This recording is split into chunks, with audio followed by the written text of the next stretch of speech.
porque Cristo vino y vivió la adversidad como ningún hombre la ha vivido en la tierra. Y Él vino y levantó en alto el nombre de Dios y levantó en alto la ley de Él. A causa de la ley fue que Cristo murió, porque la ley le demandó la vida, porque Él decidió ponerse en lugar del hombre pecador. Entonces Cristo tuvo que morir en lugar de nosotros. Él no murió la muerte natural que morimos nosotros, la primera muerte. Él murió la segunda muerte, que esa nadie la ha muerto. Esa va a ocurrir cuando Dios destruya a todos aquellos que no hayan querido aceptar el plan de salvación que Él les ofreció amorosamente. Entonces, a Dios le costó algo infinitamente difícil de describir el haber dándole la oportunidad al hombre para que sea salvo. Ahora el hombre debe de apreciar ese sacrificio que Dios hizo al dar a su Hijo, y debe el hombre apreciar el sacrificio que Jesús decidió hacer en favor de él.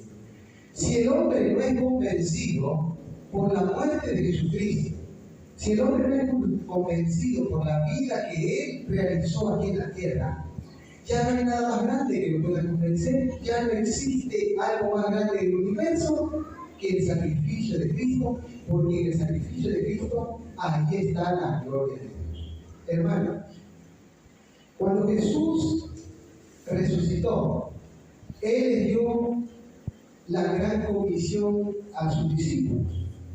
Y eso lo encontramos en el capítulo 28 y versículo 19 de Mateo.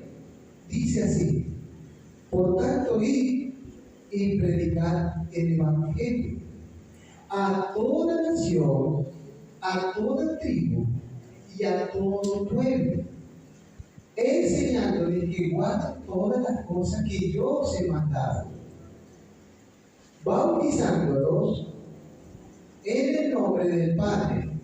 En el nombre del Padre. El Antiguo Testamento, de alguna manera característica, el nombre del Padre está ejemplificado en el Antiguo Testamento. Cuando Jesús dijo bautizándolo en el nombre del Padre, eso también significa que el Antiguo Testamento iba a estar presente en ese bautismo. No nada más iba a ser un bautismo descendiendo a las aguas, de ese rito maravilloso que es bajar a las aguas, sino que también debíamos ser bautizados en las enseñanzas del Antiguo Testamento, bautizándolos en el nombre del Padre, del Hijo, porque el Nuevo Testamento es representativo del Hijo, y del Espíritu Santo, que está representado por la ley. O sea, cuando Cristo dijo bautizándolos en el nombre del Padre, en el nombre del Hijo y en el nombre del Espíritu Santo. Ese es el bautismo de un nombre que es un nombre triple, es un solo nombre. En ese nombre está explicado la cruz, explicado el Evangelio. Porque al principio Dios dijo en el Génesis capítulo 1, versículo 26, Dios dijo, y dijo Dios, hagamos al hombre. Así dijo Dios. Dios dijo esa palabra al principio y creó al hombre.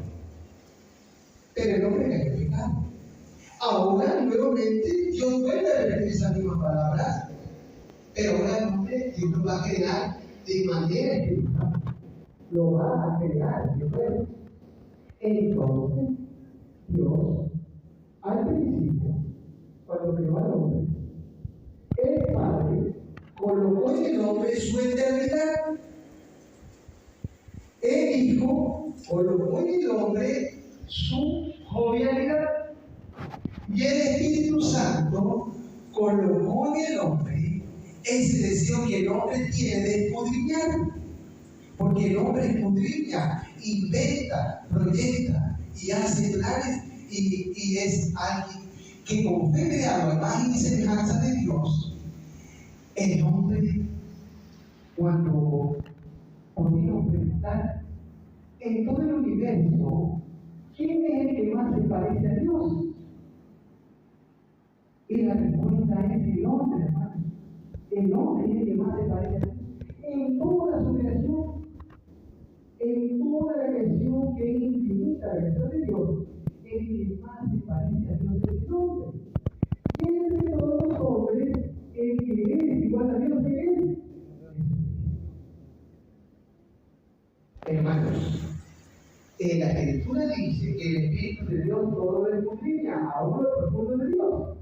Pues el Espíritu Santo colocó en el hombre esa virtud de escudriñar, de investigar. Entonces, hermanos, cuando nosotros vamos a la Escritura, nosotros vamos a hacer uso de toda la Escritura. Porque la misma Biblia dice, porque Jesucristo dijo, en esto consiste la vida eterna.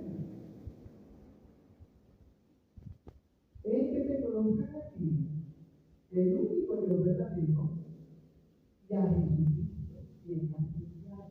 O sea, se puede repetir el hecho de que toda la vida es enviada. Todo. Y también la misma Biblia dice, aquí está la paciencia de los santos, lo que guardan los mandamientos de Dios. ¿Dónde está el mandamiento de Dios? En el Antiguo Testamento. Aquí está la paciencia de los santos. Lo dice el libro de Apocalipsis. No lo dice el libro del Antiguo Testamento. Aquí está la paciencia de los santos, los que guardan los mandamientos de Dios y tienen la fe de Jesús. Todo el Nuevo Testamento es la fe de Jesús. Y los mandamientos de Dios están explicados a detalle en el Antiguo Testamento. Hermano, toda la Biblia,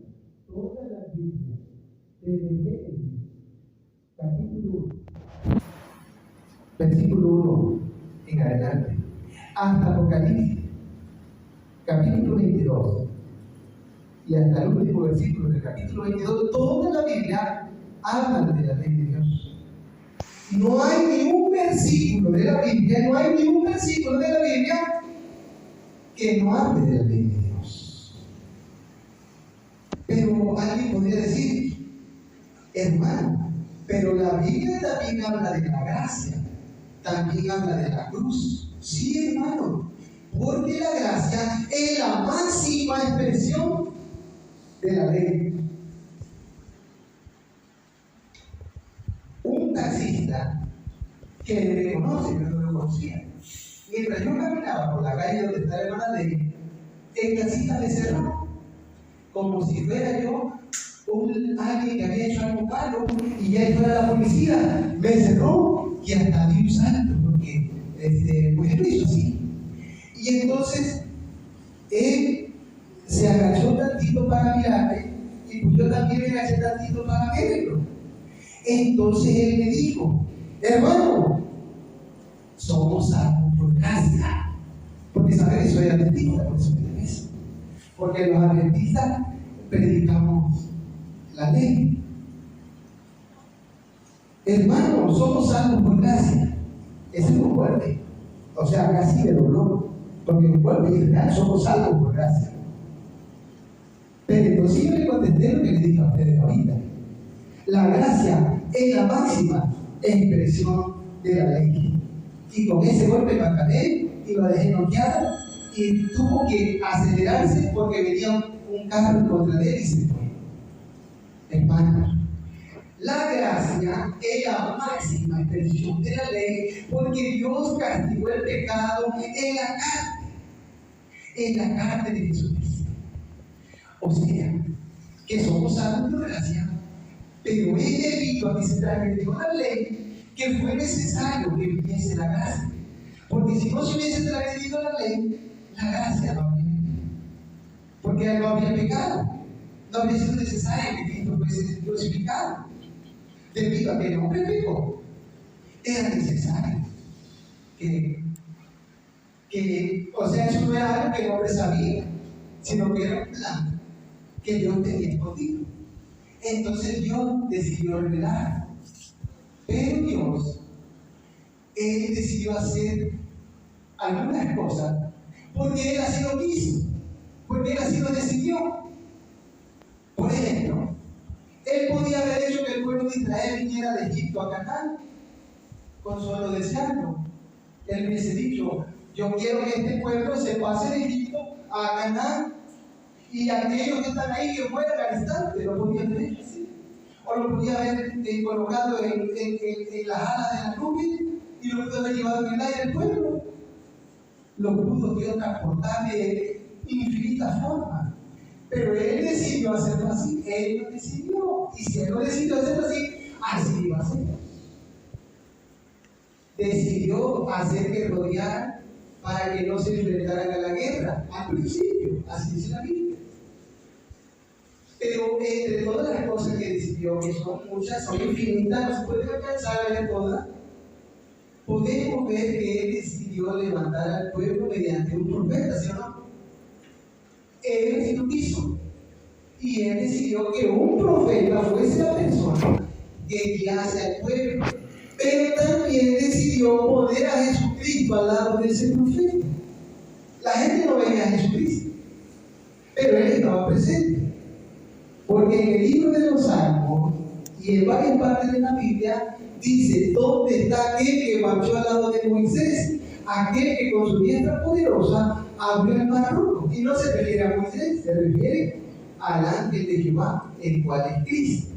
Entonces Cristo siempre se mantuvo al lado de Moisés, porque Dios así lo quiso, que es su ángel, aquel en el cual está su nombre, porque el nombre del Creador es Dios. Y en Cristo está ese nombre, también Cristo recibe ese nombre, Dios. Porque Dios no es un título es duque, emir, o algunos hombres logran un título estudiando. Pero el nombre de Dios no es un título, no lo puedes obtener estudiando. Ni se le da a alguien porque alcanzó una preeminencia en un país y se le dice este es duque o este es varón. No. El Creador, uno de los nombres por el cual es conocido es Dios. Cuando en Mateo dice bautizándolos en el nombre, ahí dice en el nombre. En el nombre del Padre, en el nombre del Hijo y en el nombre del Espíritu Santo. Pero el nombre de los tres en el Antiguo Testamento se llama Jehová de los ejércitos, en el Antiguo Testamento. Y en el Nuevo se llama Jesucristo. Y ese nombre también lo adoptó el Padre, porque Dios adoptó la naturaleza humana en el Hijo. Porque si Dios no hubiese adoptado la naturaleza humana, cuando Cristo se presentó delante de Él, lo hubiese consumido el Padre a Cristo. Como Dios adoptó la naturaleza humana, por eso Cristo pudo subsistir delante de su Padre, porque llevaba la carne humana. Entonces Dios, el lugar que Satanás deseaba, el lugar que Satanás quería, Satanás codiciaba sentarse al lado de Dios. Dios no se lo dio al ángel caído, se lo dio al hombre, la persona que está al lado de Dios, reinando con Él en su nombre. Es Jesucristo, hombre. Nada más que Él es el Hijo de Dios, pero también es un hombre como nosotros, como el Adán que Dios creó al principio. Cristo es verdadero Dios y verdadero hombre. Entonces Dios también decidió levantar al pueblo mediante una iglesia. Él así lo quiso. Entonces Dios levanta al pueblo mediante un profeta y mediante una iglesia. Nunca levanta a Dios un pueblo sin un profeta. Y lo levanta mediante su palabra. Entonces debemos de ver aquí en su palabra el fundamento de la existencia de nuestra iglesia. Porque se ha levantado un hombre, él ha dicho algunas cosas. Él ha dicho, este hombre, que él fue adventista por 27 años y que él tenía 7 razones por las cuales dejaba de ser adventista. Y entre esas 7 razones, él mencionaba que en el año de 1844 no sucedió nada. También dice que la iglesia adventista no es una iglesia profética y por lo tanto no predica un mensaje profético. También ha dicho que el sábado no es el sello de Dios, sino que el sello de Dios es el Espíritu Santo. Bueno, la Biblia dice que somos sellados por el Espíritu Santo. El Espíritu Santo no es un sello. El Espíritu Santo es una persona divina. Somos sellados. Así como una persona sella en los lugares donde pone un sello, hay un sello y hay una persona que sella. Somos sellados por el Espíritu Santo. No contristéis al Espíritu Santo con el cual fuiste sellados. Toda la Biblia está resumida en 10 palabras. Y cuando Jesucristo vino aquí, Él dijo: amarás a Jehová tu Dios con todo tu corazón, con toda tu alma, con toda tu mente, con todo tu ser, con toda tu fuerza, dando referencia al primer mandamiento. Y a tu prójimo como a ti mismo. Se estaba refiriendo a los 10 mandamientos. Toda la Biblia está contenida en las 10 palabras. Y Él dijo: pasarás primero cielos y tierra antes de que pasen mis palabras. Sus palabras permanecen para siempre. Tanto la Biblia como los 10 mandamientos tienen un solo tema, que es la gloria de Dios. La cruz, la Biblia y los 10 mandamientos hablan de la gloria de Dios. Pero también la Biblia y la ley de Dios, en 2 palabras se puede decir el sábado, porque en los 10 mandamientos en 2 palabras se pueden decir el sábado, porque el sábado te impulsa a adorar a Dios sobre todas las cosas y te impulsa a amar al prójimo como a ti mismo. Cuando una persona guarda un sábado que es una barrera para beneficiar al prójimo, está engañada. Cuando la persona dice: hermano, le invita, vamos a ir a visitar a algunos enfermos, no puedo, porque estoy viendo la televisión y estoy viendo la predicación de un pastor que está muy magnífica, excelente. Pero cuando termine la predicación del pastor, no podemos ir a visitar al enfermo o a procurar buscar el estudio bíblico. No puede. ¿Por qué no puede? Porque viene otro pastor y trae una predicación que también está buena. Bueno, cuando pase esa predicación, a otra hora más tarde, no puedo, porque tengo que estar en otra situación y entonces se le acaba el sábado y ya no benefició al prójimo.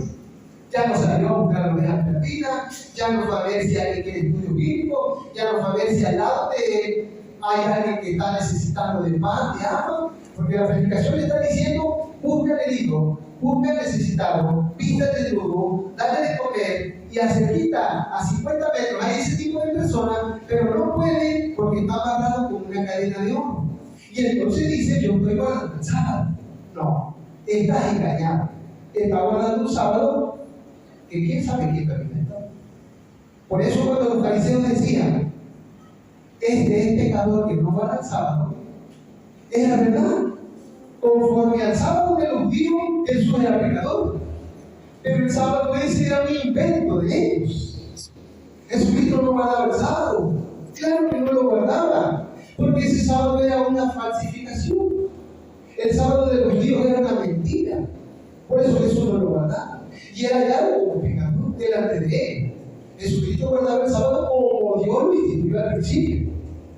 Así es como Cristo lo guardaba. Pero para ellos Jesús era un pecador.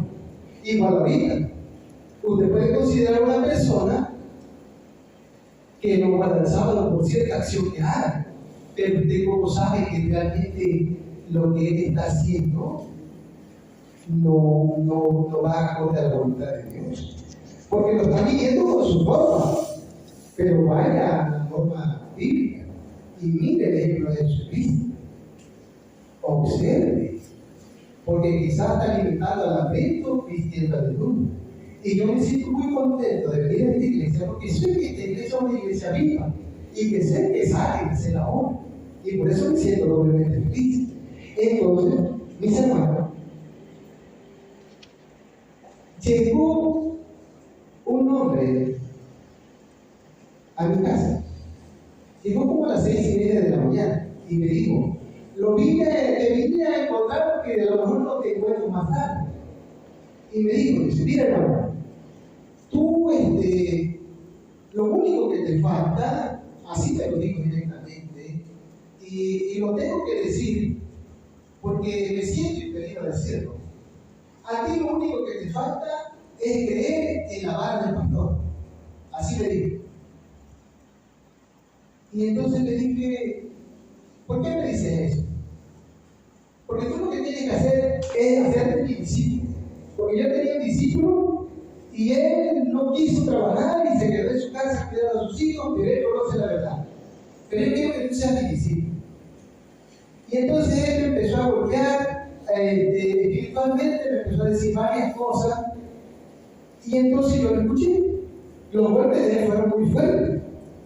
Yo lo escuché porque dije, voy a tener prudencia, yo voy a esperar a que él me diga todo lo que él me quiera decir. Y me dijo muchas cosas. Pero antes de que él terminara, le dije, oiga, pero quisiera que me acompañara a hacer una visita. Bueno, me dice, cuando termine, lo hicimos como 1 hora, en lo que él habló. Cuando terminó, lo llevé a hacer una visita. Entonces él me dijo, ¿a qué licenciado vamos a ir a ver? Y le dije, espérense, dejen que lleguemos. Cuando lleguemos se va a dar cuenta. ¿A qué profesor vamos a ir a visitar? Y me empezó a preguntar, porque él quería prepararse. Y le dije, cuando lleguemos, bueno, está bien. Cuando llegamos al lugar de un indigente que yo conozco, lo conoce la hermana Alma, lo conoce el hermano Joaquín, lo conoce el padre. Y entonces llegamos donde está ese indigente, pero ese indigente está sucio, tiene el cabello largo, y la situación con él es muy difícil. Yo, por la gracia de Dios, le he llevado de comer. Lo conocí hace 1 año y tanto. Me lo encontré allí en la calle, me dijo, me atropelló el carro, y yo lo procuré curar. Porque en una ocasión yo había salido de la iglesia de Emiliano Zapata. Y en la iglesia de Emiliano Zapata yo había encontrado tirado un hombre en la esquina de la calle, de la salida, porque hay una salida que da vuelta. Pero yo hablaba por teléfono. Y entonces el herido estaba tirado en el suelo, pero él presentaba un cuadro muy difícil, muy repugnante. Él se había defecado en su ropa y se había ensuciado un poco y el olor era insoportable. Yo llevaba mucha prisa, ¿verdad? Y llevaba hablando por teléfono. Y yo lo que hice, me hice de ladito como el sacerdote, como el escriba, me hice todo ladito. Pero cuando doblé hacia la esquina, yo ya no pude, dije, ¿qué hice? Hice lo mismo que hicieron estos hombres. No había avanzado como unos 4 metros, no era mucho lo que había avanzado. Entonces yo me regresé. Y cuando me regresé ya no había nadie, ya no había nada. Y el suelo estaba manchado cuando yo pasé. Y cuando regresé no había ni una mancha. Entonces a mí me entró una desesperación, porque dije, Dios mío, esto es una prueba para mí y no la pasé. Y a mí le pedí a Dios perdón y le dije que cuando encontrara un herido, lo iba a socorrer. Y eso pasó con ese joven. Entonces cuando llegué con este hermano, ahí fue donde yo empecé a golpear al hermano. Entonces le dije al hermano, ¿puede usted orar por este hombre? Y entonces él me dijo, no, pues mira la condición en la que está perturbado de sus facultades, le pegaron con un tubo de acero y quedó mal. ¿Hay alguna forma en que tú lo puedas ayudar? Le dije a él y me dijo, no. Y entonces yo lo seguí golpeando, porque él me golpeó en mi casa y ahora es mala mía, y me volvió a tapar. Y entonces yo le dije así, nada más dije así, ¿me puedes regalar 50 pesos para ir a comprar de comer, para comprar la comida. Es la única vez que te lo voy a pedir, por favor. No puedo, no tengo, no. Entonces ahí fue donde yo le dije lo siguiente: el evangelio que tú predicas no sirve, hermano. Y él se arrepintió un poco, se sintió mal. ¿Por qué me dice eso, que no sirve el evangelio que yo predico? Porque este evangelio no empalma con el evangelio de Cristo, no empalma. ¿Cómo que no empalma? Tu evangelio es pura erudición. No puede ese evangelio ayudar a necesitar. Y el evangelio de la Biblia es práctico. Si ayuda, si viste al desnudo, da de comer al hambriento, le da de beber al sediento. Pero ese evangelio que ese hermano predicaba solamente es para los eruditos. El evangelio de Cristo es tanto para los eruditos como para los que apenas comienzan. Entonces, ahí fue donde ese hombre salió con la cabeza agachada y así se retiró.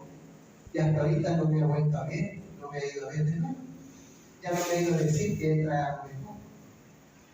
Hermano, en una ocasión, un hombre le hizo un flete a un sacerdote. Y este hombre era hermano adventista, encargado, un anciano de iglesia. Cuando le iba a hacer el flete al sacerdote, este hermano entró a la biblioteca del sacerdote. Pero este hermano abrió los ojos bien grandes cuando abrió la biblioteca del sacerdote. Porque en la biblioteca del sacerdote están todos los libros de la hermana Pay, de la profeta de nosotros. Y ese hermano dice: pero ¿cómo? El sacerdote tiene todos los libros de la hermana Pay. Y estaba tan absorto mirando eso, que el sacerdote llegó y le tocó el brazo y le dijo: ¿te gusta mi biblioteca? Y dice: oiga, pero usted tiene todo el libro de la hermana Pay. Y yo lo tengo. Nos han dicho que lo estudiemos y que cuando veamos algún error, lo animamos y lo reportemos y lo enviamos a donde ellos saben que lo tienen que enviar. Y ya he encontrado usted algún error en el escrito de esa mujer. Hasta ahorita no, le dijo el sacerdote. Entonces el sacerdote dijo: te voy a hacer una pregunta. Quiero saber cuál es el fundamento de la iglesia adventista del séptimo día. Este hermano había oído de otro laico más viejo que el fundamento de la iglesia adventista del séptimo día es Daniel 8:14. ¿Está por el ejemplo? El fundamento del adventismo es Daniel 8:14. Cuando este laico le dijo al sacerdote eso, el sacerdote le dio una palmada y le dijo: bien contestado. Si no estuviese Daniel 8:14, la iglesia adventista no tendría razón de existir. En el año 457 antes de Cristo hay una profecía, y esa profecía no la dijo un hombre, la dijo el ángel. Y el ángel se la dijo a Daniel, y Daniel a su tiempo le escribió. Y el ángel dijo: hasta 2300 tardes y mañanas, entonces el santuario será purificado. A partir de ese momento, por favor, lo vamos a pasar todo en 5 minutos. ¿Sí me dan 5 minutos más? ¿Sí? Por favor. Adelante, hermano. A partir de ese momento, Daniel iba a empezar a contar. Y en Daniel 9, 25 y 26, ahí está el momento en el cual Daniel iba a empezar el conteo. El ángel le dijo: debes saber entender esto. No nada más él, también nosotros. Es vital para la iglesia. Desde el momento que se ordena restaurar el templo de Jerusalén hasta la llegada del Mesías príncipe, han de pasar de 3 años, y ahí están los 490 años. Se volverá a edificar la plaza y el muro en tiempos angustiosos. Después de los 490 años se le quitará la vida al Mesías. Y si es cierto, desde el año 457 a.C. hasta que Cristo fue crucificado, hay 490 años, así como lo dijo el ángel. Mas no por sí, claro que no fue por sí. Lo crucificaron los romanos, por instigaciones e intrigas de su propio pueblo. Y el pueblo de un príncipe ya debe de destruir a la ciudad. Ese fue Tito Vespasiano. En el año 70 Tito Vespasiano destruyó Jerusalén y destruyó el santuario. Eso quedó como evidencia de que Dios repudiaba a esa nación. Ya no era su profeta esa nación, ya no era su mensajero, ya no era aquel pueblo que se podía decir el pueblo de Dios. Le acababa de quitar la Biblia a Dios y se la dio al mundo cristiano. Su fin será como inundación y hasta el fin de la guerra durará la devastación. Adelante. Cuando Dios levantó a Israel de Egipto, lo levantó mediante un profeta, Moisés. Cuando Dios levantó a Israel de Babilonia, Esdras dice que lo levantó mediante el profeta. Porque los ancianos judíos edificaban y prosperaban conforme a la profecía del profeta Ageo y Zacarías. Nuevamente se presentan profetas. No se levanta un pueblo sin profeta. Dios así lo quiso. Y si él así lo decidió, así va a ser. Y edificaron pues y terminaron por orden del Dios de Israel. En el ordenó la edificación de Jerusalén no falta gente. Pues Dios, hasta que ese pueblo instrumento. Y por mandato de Ciro, de Darío y de Artajerjes, rey de Persia. Ellos tres ordenaron que se edificara Jerusalén. A partir de ese momento, Daniel iba a empezar el conteo de esa profecía y Artajerjes dio decreto el 22 de octubre del año 457. En el versículo primero vimos que dice dormir 300 tardes y mañanas y esa torre será purificada. A partir del año 457, la otra diapositiva, por favor. A partir del año 457 se iba a empezar el conteo. Y desde que se dio esa orden, se iba a empezar a descontar o a contar los 2300 años. Otra diapositiva. El primer decreto lo dio el rey Ciro, porque Ciro fue el que conquistó Babilonia cuando era Belsasar el rey. Ciro y Darío, porque Darío era el máximo comandante, pero el mandamás era Ciro. Entonces Ciro fue el que fue el rey, pero Darío estaba vivo. Cuando ya Ciro acabó su tiempo, que indudablemente la muerte lo alcanzó, pues ya entró Darío, el segundo al mando, pero ahora, adelante otro diapositivo. Entonces ya el segundo decreto lo da Darío. Pero esos fueron decretos que hicieron que se reconstruyera una parte, que era la parte del templo, la ciudad y el muro. Fue por parte. Adelante. Y el tercer decreto lo da Artajerjes. Y ese es el decreto último, ese es el que sella. Estos tres decretos son los decretos que simbolizan o asemejan el mensaje de los tres ángeles. El mensaje de los tres ángeles es como un decreto. El mensaje de los tres ángeles, hermano, miren bien, el primer ángel, el Antiguo Testamento, el segundo ángel, el Nuevo Testamento, y el tercer ángel, la ley de Dios. El mensaje de los tres ángeles no es una parte de la Biblia. El mensaje de los tres ángeles es toda la Biblia. Antiguo Testamento, primer ángel, Nuevo Testamento, segundo ángel, y la ley de Dios. Y esos tres son sellos distintivos de la Iglesia Adventista, porque la Iglesia Adventista también cuenta con estos tres mensajes: 1843, 1844 y 1888. Entonces, mis hermanos, con la otra diapositiva, nosotros nos damos cuenta que es necesario que, así como Daniel aprendió la misión, también nosotros. Por lo tanto, el año 457 no nada más importante para la Iglesia Adventista, es vital para el pueblo judío, porque esa fecha determina quién es su Mesías, ¿sí o no? Es vital para la Iglesia Católica, porque la Iglesia Católica de esa profecía sabía o sabe en qué momento él iba a ser el relevo a la Iglesia judía. Pues la Iglesia Católica Apostólica, esa la Biblia la sustenta, pero la Iglesia Católica Apostólica romana no, porque la Iglesia Apostólica, cuando Cristo la levantó, estaba en la fe, pero cuando abrazó el paganismo, ya nació esa iglesia literalmente del pan, la iglesia que mata, que mató mucho a mata. Pero una iglesia apostólica es así, sustenta el Señor. Por lo tanto, la iglesia católica le debe mucho a esa fecha. La iglesia del Pentecostés, los pentecosteses dicen que nacieron en el Pentecostés, aunque ellos nacieron en Estados Unidos hace más de 200 años. Pero vamos a decir que lo vamos a creer que ellos nacieron en el Pentecostés. También le deben al 457 mucho, porque el 457 le señala cuándo sucedería eso.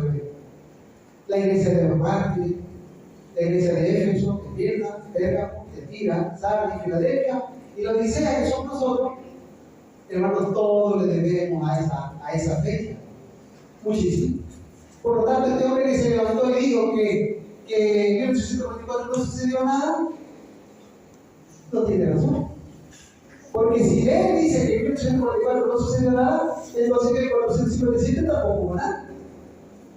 Y en el 457 subo algo desde la Biblia. Y 2300 años después nació esta bendita iglesia. Por lo tanto, termino con lo siguiente. La iglesia bendita del séptimo día, conforme a la Biblia, es una iglesia profética. La iglesia bendita del séptimo día, conforme a la Biblia, tiene un mensaje profético. La iglesia bendita del séptimo día, conforme a la Biblia, sí es el remanente. Porque de Egipto, porque un remanente. Porque no todos volvieron, porque uno quedaba en los sepulcros de Egipto, ¿sí o no? José volvió porque pidió que su hueso fuera llevado. Y de Babilonia ellos regresaron todos, no regresó un remanente. Y cuando Guillermo Miller predicó, no todos creyeron. Este hombre dijo que Guillermo Miller no fue enviado por Dios. No, sí, Guillermo Miller fue enviado por Dios. La Biblia lo sostiene. Y también dijo que Elena de Guay no es profeta. Pero Dios no levanta un pueblo sin profeta. Y al haber un pueblo, hay. Y el sábado sí es el sello de Dios. Porque el sábado es sinónimo de la ley de Dios. Y la ley de Dios es sinónimo del Espíritu Santo. O sea, que cuando nosotros decimos el Espíritu Santo, nosotros estamos viendo la ley. Mi hermano, hay muchas cosas más que decir y haría falta más. Pero Dios tiene que hablar ya. Que Dios le bendiga abundantemente. Este video ha sido grabado para la gloria de Dios y lo voy a poner en el Facebook y en YouTube, para un canal que yo tengo. Me da mucho gusto haber estado aquí con ustedes. Dios me lo bendiga abundantemente.